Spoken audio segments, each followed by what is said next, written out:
This shit called The Return of Fetty Wap. Miss this nigga, boy. Back in the day, Fetty Wap had the rap game in a chokehold with his signature sound mixing trap with very catchy R&B sounding hooks. He took over the summer of 2015 and 16 with songs like I'm not gonna lie, niggas was not there, bro. Niggas was not there, bro. When this nigga first came out, bro. Oh boy, Trap Queen. When I heard Trap, she my Trap Queen. Got it. I fucked up. I don't even know the. Hey, yeah, like you sung it right. You sung it right. I know, but I forgot what he said after that. I ain't gonna hold you. But nigga, that's besides the point. Nigga, that's besides the point. That shit is a staple in everybody life. Everybody got that moment. They in the car and they hear this song come on, and they just 1738. Hey, nigga, you know how many niggas are screaming 1738 for mad long? Niggas are still doing that shit to today. What? Trap Queen, My Way, 679, and again. He went from being just another local rapper from a small town in New Jersey to the top of the charts over the span of a year. He is one of the few people to ever have a song go diamond, and even if he made a fraction of what was coming in from the music, he was still rich as hell. He went through $22 million giving back to his homeboys, designer clothes, watches, cars, private jets. Everything was moving 100 miles an hour until it just stopped. That's the money the thing, wasn't coming in like nigga got so much money. That lifestyle, he started and went bullshit. so far to get it again that he went to prison. But even after all he went whoa, hold up, went so far. Nah. Hey yo. Nah. Nah. Hey, Hard to get it again that he went. Yo. This nigga said, "Suck it, damn it." No. You not finna do Fetty like that. Prison. But even after all he went through, now Fetty Wap is getting a second chance. He just got out of prison this month, and he's gotten right to work on recording new songs, and even did a show. Only question we have now is, what's he gonna do next? Before he got famous, Fetty Wap was just another kid growing up in the streets in New Jersey. When he was younger, he really gravitated towards music, especially because he played the drums back in church. At first, he didn't really take it that seriously until after he dropped out of high school in the 10th grade. Since he didn't have any kind of diploma, he became a drug dealer hustling in the streets of Patterson. It wasn't until his old friend from high school, Monty, told him he should start making music. They had been friends since like 2005, and he used to go to the studio with him all the time for years. And in 2010, that's when he finally decided, fine, I'll give it a shot. A couple years later, they came together with P. Dice and Knit the Grit to start a rap group. And since they all like Remy Martin cognac, they decided to call themselves the Remy Boys. And this is also where they got 1738 from. At first, Fetty Wap was just doing some regular old rapping back in 2012. The one that popped the pill but can't find my lighter. These niggas say they Yeah, thank God he rebranded. Shit. roll up, but I swear That was gonna go nowhere. Go to sleep, you tired. But then he decided to experiment with some singing. Just put your lighters in the air. Hold on. Oh yeah. Hold on, we gotta find that. Hold on, we gotta find that. Hold on. Harlem.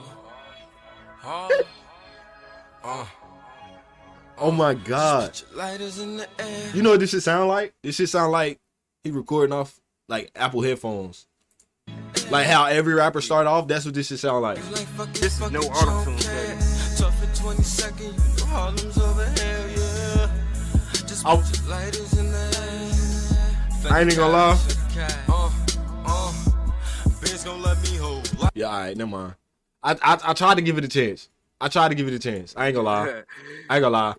What, a minute and 58 Niggas seconds. start rapping and said, fuck no. A minute and 58 seconds. Oh, I done already. Alright. Put your lighters in the Yeah.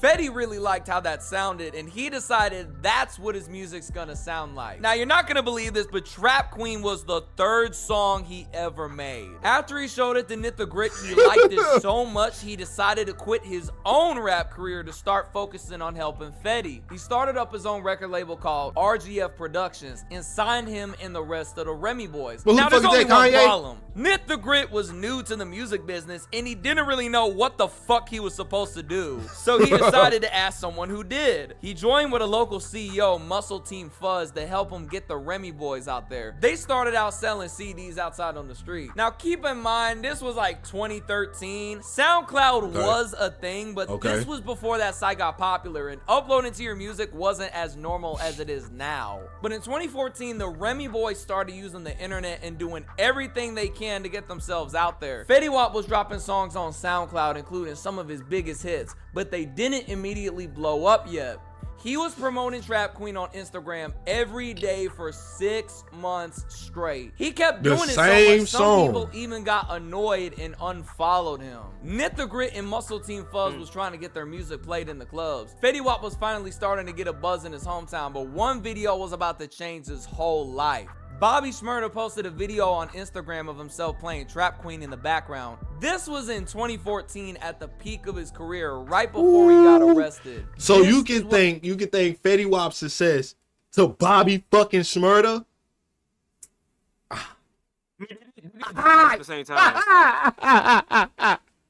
They did blow up around the same time. Yes, sir. Got Fetty Wap. Shout out to Bobby, bro. And not that long after we this, never he got a record Fetty deal with 300 Entertainment. Trap Queen started getting played a lot on the radio, and this was his moment to shine. 2015 was about to be his year. The song got on the Billboard and peaked at #2 and stayed there for 3 weeks straight. With how big this song was, me personally, I thought it was a #1. He was so big off this one song that Drake hit him up and asked if they could work together. Then they started talking about this song called My Way. That was supposed to be Monty's record. That was Monty's breakthrough record. That was the alley-oop. Like, all right, you take this song right here, boom. If you notice, even in the video, we show more Monty than they do me. You know what I'm saying? Because it was supposed to be his record. Like, even when they named the song, I was pissed off. Like, they was like Fetty Wap featuring him. I'm like, no, what the fuck is Monty featuring me? Like, that's not my song. Really? Yeah. So when he jumped on the record, you know, the first thing I asked that's him, a real nigga right there, bro. Verse off and keep Monty. That's a real nigga right there, bro. Hook. Just leave me on the hook. You know, like, baby, won't you come my way? Yeah. But leave Monty verse up there.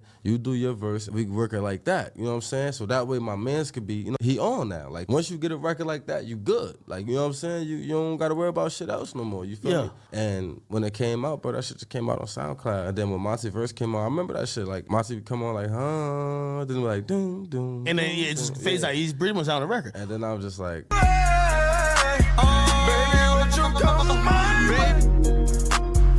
no. That's fucked up, bro. I remember that. No. Fetty was looking out for Monty. I didn't know. I never knew that. I never knew that. And then I was just Fetty like, Wap was being a W man that they just hot walk on. Nah, I didn't know that.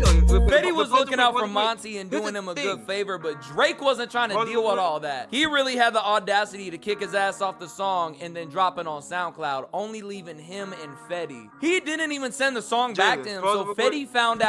Here's the thing. Monty's verse was actually good.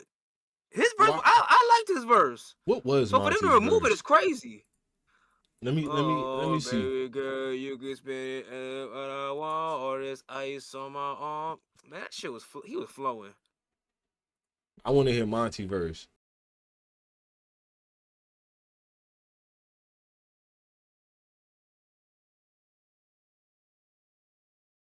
Like the roof going up. But it's not bad.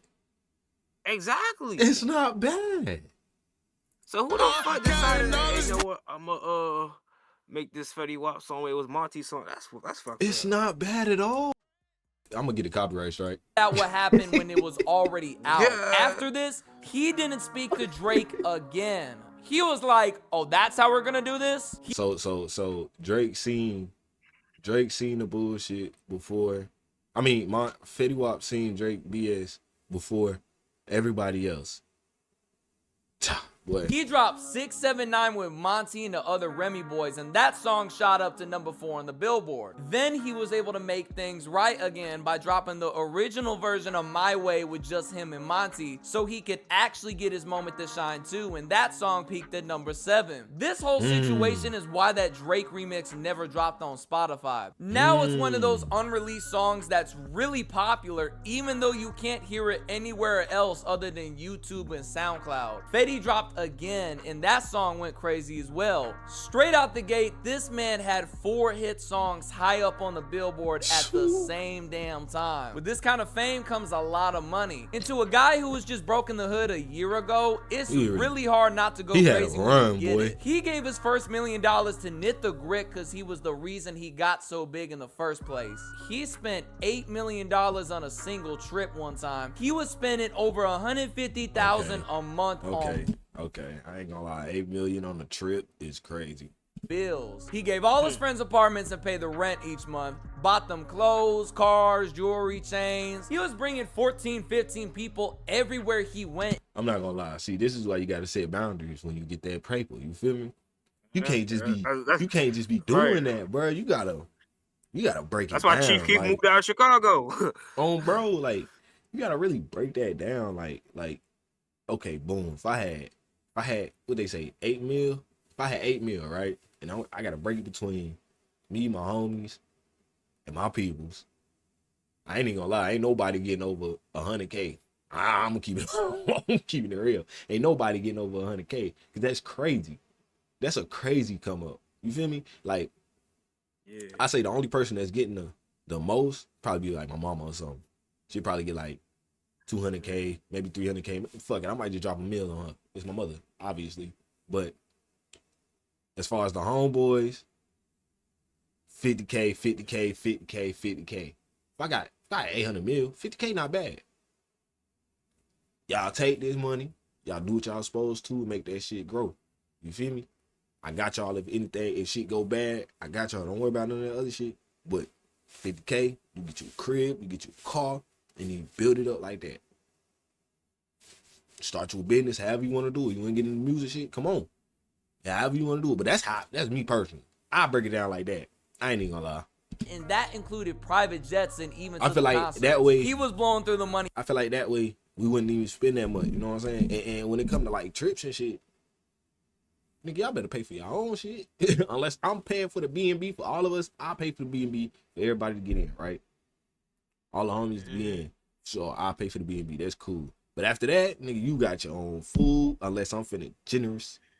And even if I'm feeling generous, that's cheap. Food is cheap. What the hell you spend $8 million on? What did he spend $8 million on? I gave your ass room and board. I'm not gonna lie. I get $1 million. My first thought is not let's go buy a Ferrari. I don't even like them like that. I don't even like Ferraris like that. And from my understanding, you can't even do nothing to a Ferrari because of the ownership contract. I'm not. What? I just paid $1 million plus for a car and I can't do nothing to it? Yeah, you out your mind. He made so fast, but for a while, there was no sign of slowing down. On top of his own songs, he was giving out features to people throughout 2016. And it just felt like the good times could last forever. As long as the money kept coming in, he could keep spending this crazy and showing the lifestyle to everybody he knew. But maybe he was doing that too much for him to handle. Even after that whole Drake situation, he didn't really like the idea of hopping on other songs with celebrities he didn't really care about. He was just focused on bringing up his friends with him. Now, Fetty Wap's a pretty good friend, but after a while, he was focusing way more on other people than he was his own career. The last hit songs he had were Jimmy Choo and Wake Up. This was the last time people heard from him for a while. In 2017, shit was starting to go south for Fetty Wap. Money wasn't coming in as much and he wasn't popping like he used to. He says that the moment he knew something was wrong was when one day he didn't make 100,000. I know for a fact I was clearing 100,000 every day. Now, the day I woke up and I only made like 40,000, I'm like, some shit ain't right. This is the end of 2017. I'm like, all right, it's happening. I'm like, this where shit start getting dark. That's not immediately broke, but he knew that meant the money was slowing down. Yeah. And that meant he couldn't keep doing all those favors for his people like he used to. All them friends he was taking care of when the money was coming in, they were starting to turn on him or just leave. He and Monty are still pretty good friends though. That's but good. Everybody else, they were switching up on him. In his own words, that relationship ain't going away. He built Monty. That's not even a diss. That's more so like They came up together. Of course, he not going nowhere. That don't even make sense. He went through the hood curse. If you from the hood and you make it out, it's the hood curse. So it go like this, right? So first is that shit ain't gonna be and then it's gonna be like, oh, he got some shit going, and then it's like everybody supporting you. Oh yeah, we gonna make it. He about to make it. And then when you make it, it's like, all right, well he ain't come back and do this, and he ain't and that's the hood curse. That's the hood curse. So everybody go through that shit, no matter what you do. If you little and make it big, and even if nobody don't know you, if you just got family members that's like, oh damn, you're a lawyer now, you ain't want to come. You don't want to help me. I mean, like, that's the hood curse. Everybody go through that shit. Jealousy and drama was getting in the way of things, and he was getting deep into beefs with his old friends back in New Jersey, even though he had been a star for like 2 years at this point. He got into it with his old friend P. Dice. P. Dice tried saying that he got kicked out the Remy Boys over some beef with a rapper from New Jersey, but Fetty went out and said he wasn't even around that much anyway and was wanting to get paid the same as him and Monty when he wasn't putting in as much of the work. And then P. Dice went and sued his ass for $7 million over not being on the album version of 679. I don't really know what happened with the lawsuit. I couldn't find anything. Nah, that's some hating ass shit. The hell, he not getting paid for that? What you mean? You ain't gonna win that lawsuit. What made you think? Did he win that lawsuit? Sued, failed settlement. P. Dice reportedly rejected a $1 million settlement offer, demanding higher. We removed from the ring. Fetty Wap, P. Dice legal troubles. Outcome.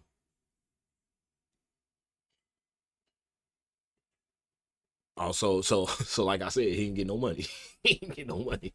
Yeah, right. Remember Muscle Team Fuzz? Even he had problems with Fetty now. P. Dice got with him and they both banned him from coming back to his own hometown in New Jersey. They even made a diss track against him. Okay, at this point, that just sounds like jealousy. A couple months later, Fetty Wap got robbed and had his chain snatched at a deli in Patterson, and 3 people got shot that day. Fuzz went and took a photo with his chain and then got fucking arrested.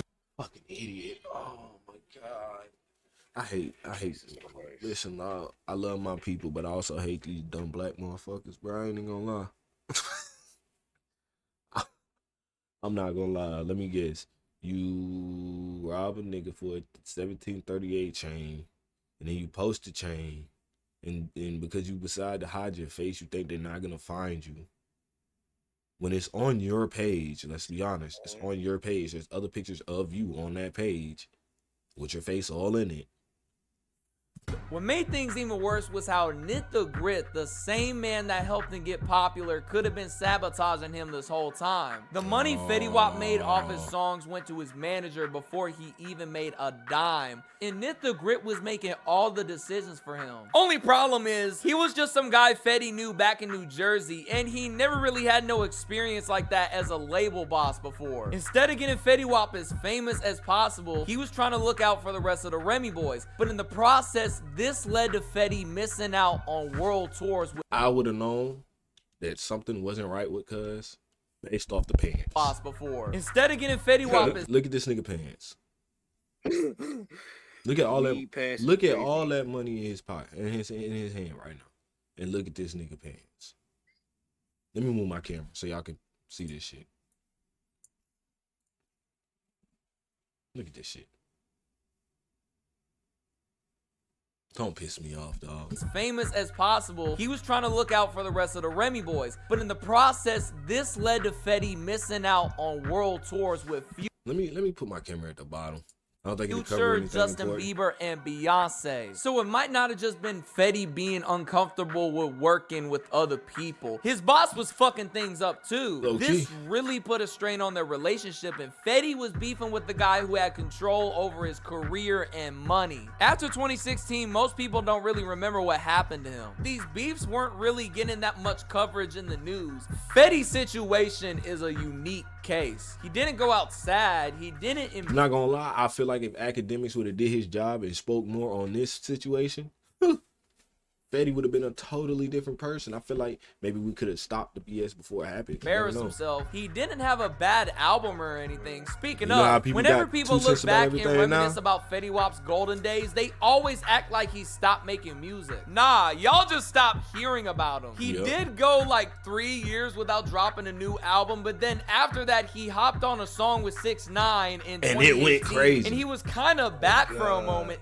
Then he put out 6 entire albums y'all don't even know about. He never really fell off the same way as most rappers. He just slowly faded off into the background. Even after all this, he wasn't out here like other rappers talking about how he went broke. But it turns out he might have kept himself rich all these years in a whole different way. One day in October 2021, Fetty Wap got arrested right after he did a concert at Rolling Loud in New York. The feds already found over 12 bricks of coke, a bunch of fentanyl, and multiple guns and bullets. Apparently from 2019 to 2020, Fetty had 5 other people trapping hundreds of kilos they got from the West Coast throughout Long Island and New Jersey. And in the process, he made $1.5 million.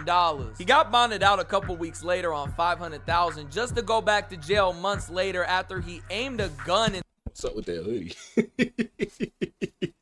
That's that. What the K word hoodie. What is wrong with this, bro? That's Where that did he K get hoodie. this? You know what I mean? It's a Nike Tech hoodie. Hey, look, some Later on, hoodies be doing that though. What though? My hoodie be doing that sometimes. This is insane though. Look at this point. He could stab somebody. This is crazy. Right. $500,000 just to go back to jail months later after he aimed a gun and threatened somebody on FaceTime. Only 2 weeks later, he pled guilty, and in 2023, he got sentenced to a minimum of 5 years in prison. A few years go by, Fetty is just sitting in jail minding his own business. And then all of a sudden, he gets out a couple years early on good behavior. When the news came out, it was a pleasant surprise, and he got out right on time for the whole 2026 is the new 2016 trend. Everybody missed him. Oh And my he got God, right into no. the Who studio said to that? record some new Who shit, said and that? he even started doing shows. Pause. Who said I'm that? gonna be real, bro. Everybody's saying that, but look, let me just say this. Unpopular opinion, 2016 was ass. Low key. Let's be real. Low key. It had some good moments, but like niggas is giving it way more credit than it deserves. What all happened This shit in was horrible. 2016, bro? I need a 2016 run back. In 2016, what happened? Give me all the good and the bad.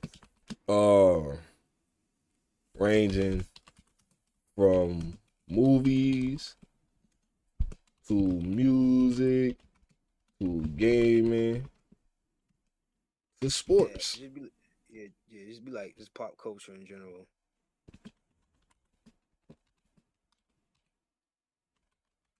And this is why I love ChatGPT. Stay logged out. Yes, 2016 was that year. It wasn't just nostalgia. Pop culture genuinely went feral. Here's a clean but chaotic tour of the good, the bad, and the how did this all happen at once across everything. Damn, okay. Movies. We had Deadpool. I seen Deadpool, never seen La La Land, didn't see Moonlight. I seen Arrival, and I seen Civil War. Great. Suicide Squad. I actually like Suicide Squad. Batman vs. Superman, I didn't watch. Ghostbusters, I seen it. Music, absolute dominant year. Nah, they tripping. What? Oh, we got Blonde in 2016. And we got Coloring Book. We got Views and The Life of Pablo.